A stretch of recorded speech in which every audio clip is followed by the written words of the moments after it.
구독자 여러분 안녕하세요. 오늘 변호사의 테크닉 제8화 불법적인 채권 추심에 대해서 똑똑하게 대처하는 방법에 대해서 한번 알아보도록 하겠습니다. 오늘은 채권 추심에 대해서 질문을 드릴 건데요. 간혹 드라마나 영화에서 보면은 그 채무자가 아니라 채무자의 가족이나 친구 뭐 이런 사람들한테 연락해가지고 채무자의 인적 사항을 묻거나 그 변제를 대신 해달라는 식으로 이렇게 얘기를 하는 경우가 있는데, 이러한 경우에는 어떻게 대처해야 될까요?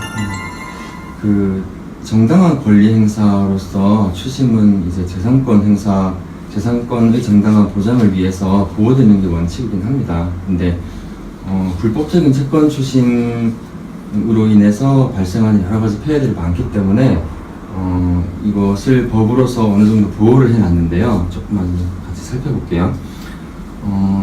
채권추심법이라고 채권의 공정한 추심에 관한 법률에서는 그 관계인에 대한 연락은 원칙적으로 불법이라고 규정을 하고 있습니다.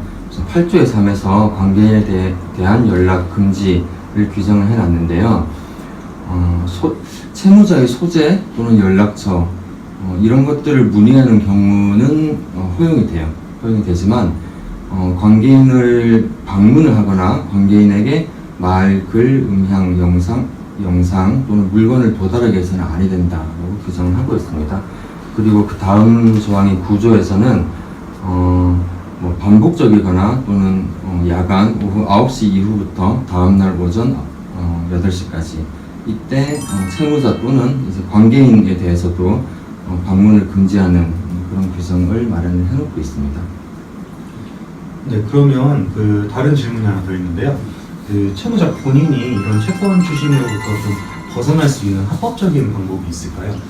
네, 그 부분에 대해서는 채무자 회생 및 파산에 관한 법률에 따라 개인 회생 또는 개인 파산 절차를 진행하거나 법률 대리인을 선임할 수 있습니다. 구체적으로 관련 법률을 좀 찾아보면은 채권의 공정한 추심에 관한 법률 제12조에 의하면은 채무자 회생 및 파산에 관한 법률에 따라 개인 회생 채권에 대해 변제를 받거나 변제를 요구하는 일체 행위가 중지되었거나 금지되었음을 알면서도 반복적으로 채무 변제를 요구하는 행위를 금지하고 있고요. 면책되었음을 알면서도 이러한 행위를 반복적으로 채무 변제를 해달라고 요구하는 행위도 금지되고 있습니다. 또한 대리인 선임 시 채무자에 대한 연락도 직접적으로 금지하고 있어서 이러한 여러 가지 관련 법률들을 검토해 볼 때 회생, 파산 또는 법률 대리인을 선임하는 것이 여기서 벗어날 수 있는 합리적인 방법이라고 할 것입니다. 네, 그러면은 그 채권 추심하시는 분들한테 채무자로서 좀 요청할 수 있는 게 있을까요?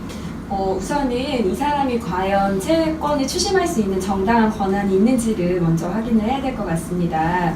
그렇기 때문에 법에 따라서 어떠한 채무를 확인할 수 있는 증서를 가지고 있는지를 요청을 할 수 있습니다. 그리고 원칙적으로는 채권 추심자에게 수입 사실을 통보하도록 법은 의무를 주고 있는데요. 예를 들면 채권 추심자의 성명, 명칭, 연락처, 또한 채권자의 성명, 명칭, 채무 금액, 채무 불이행 기간, 또한 입금해야 하는 계좌번호, 계좌명 등 이러한 관련 사항을 반드시 채무자에게 원래 서면으로 통지하도록 되어 있습니다. 따라서 만약에 본인이 이러한 서면으로 된 통지를 받지 못했다면 반드시 이 채권 추심자가 정당한 권한이 있는지를 먼저 확인을 해보셔야 될 것 같습니다. 그래서 오늘의 변호사의 테크닉 3가지 정도로 정리해 볼 수 있을 것 같습니다. 우선 첫 번째로 채무자 본인 또는 관계인에게 채권 추심 사실에 대해서 지속적으로 또는 야간에 방문을 해서 고지하는 행위는 형사처벌의 대상이 될 수 있습니다. 그리고 두 번째로 채권 추심자는 원칙적으로 서면을 통해서 채무 금액이라든지 아니면 입금해야 하는 계좌 번호, 또한 채권자의 선명, 연락처 등을 고지하도록 법에 규정이 되어 있기 때문에 이러한 고지를 받지 못했다면 법으로서 요청할 수 있을 것입니다. 그리고 가장 중요한 세 번째는 만약에 본인이 채무로 인해서 어려움을 겪고 있다면 법에 따라서 개인회생 또는 파산을 진행을 할 수 있습니다. 또한 직접적으로 연락을 받는 것이 어렵다면 변호인을 선임을 해서 따로 연락을 하라고 요청을 하는 것도 가능합니다. 그래서 가장 사실 좋은 것은 저희처럼 채무 회생 또는 파산 이런 부분에 대해서 전문적인 식견을 가지고 있는 변호인을 선임을 해서 진행하는 것이 가장 합리적으로 채권 추심의 공포에서 벗어날 수 있는 방법이 될 것 같습니다. 네, 그러면은 아까 말씀드렸던 바와 같이 오늘은 채무자의 입장에서 채권 추심에 대해서 좀 알아봤는데요. 오늘 변호사님들의 친절하고 자세한 설명 감사합니다.